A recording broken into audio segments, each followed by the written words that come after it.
नमस्ते दोस्तों और न्यूरल इनसाइट्स में आपका स्वागत है। आज एआई की दुनिया में भारत से कुछ ऐसी खबरें आई हैं जो दिखाती हैं कि कैसे ये टेक्नोलॉजी हमारे देश की जड़ों, हमारे किसानों और हमारे भविष्य तीनों को एक साथ जोड़ रही है।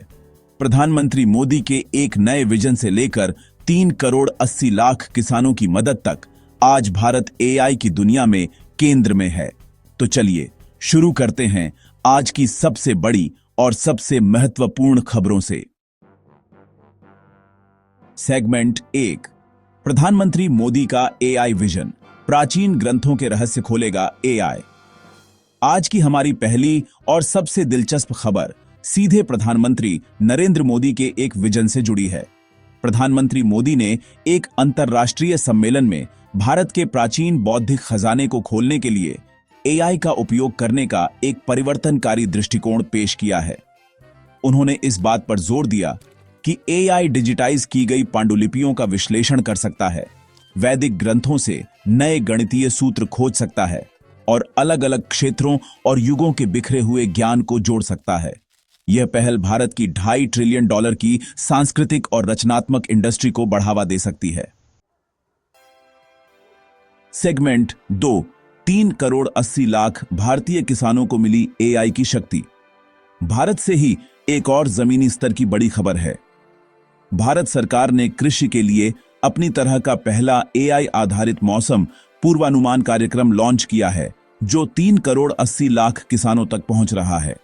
यह पहल खरीफ की खेती के लिए महत्वपूर्ण सटीक मौसम की भविष्यवाणी प्रदान करने के लिए आर्टिफिशियल इंटेलिजेंस का उपयोग करती है। इससे किसान अपनी आय और आजीविका के प्राथमिक स्रोत के बारे में बेहतर निर्णय ले सकेंगे। यह भारत में टेक्नोलॉजी सक्षम कृषि की दिशा में एक बहुत बड़ा कदम है। सेगमेंट 3, जियो और एयरटेल की एआई इंफ्रास्ट्रक्चर में बड़ी बाजी। भारत की 2 सबसे बड़ी टेलीकॉम कंपनियां रिलायंस जियो और भारती एयरटेल एआई और क्लाउड इंफ्रास्ट्रक्चर में भारी निवेश कर रही हैं। जियो एनवीडिया के ब्लैकवेल जीपीयूज के साथ जामनगर में भारत का सबसे बड़ा 1 गीगावाट का एआई रेडी डेटा सेंटर बना रहा है। वहीं एयरटेल ने अपना एक्सटेलीफाई सॉवरेन क्लाउड प्लेटफॉर्म लॉन्च किया है और अगले 5 सालों में 500 मेगावाट की अतिरिक्त क्षमता का लक्ष्य रखा है। यह दिखाता है कि भारत एआई के लिए जरूरी कंप्यूटिंग पावर बनाने में आत्मनिर्भर हो रहा है। अब बात करते हैं ग्लोबल टेक दिग्गज गूगल की।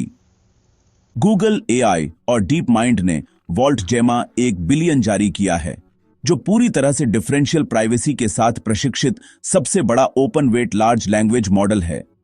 यह प्राइवेसी संरक्षण एआई में एक बड़ी सफलता है, जो यह सुनिश्चित करता है कि प्रशिक्षित मॉडल से किसी भी व्यक्ति का डेटा नहीं निकाला जा सकता है।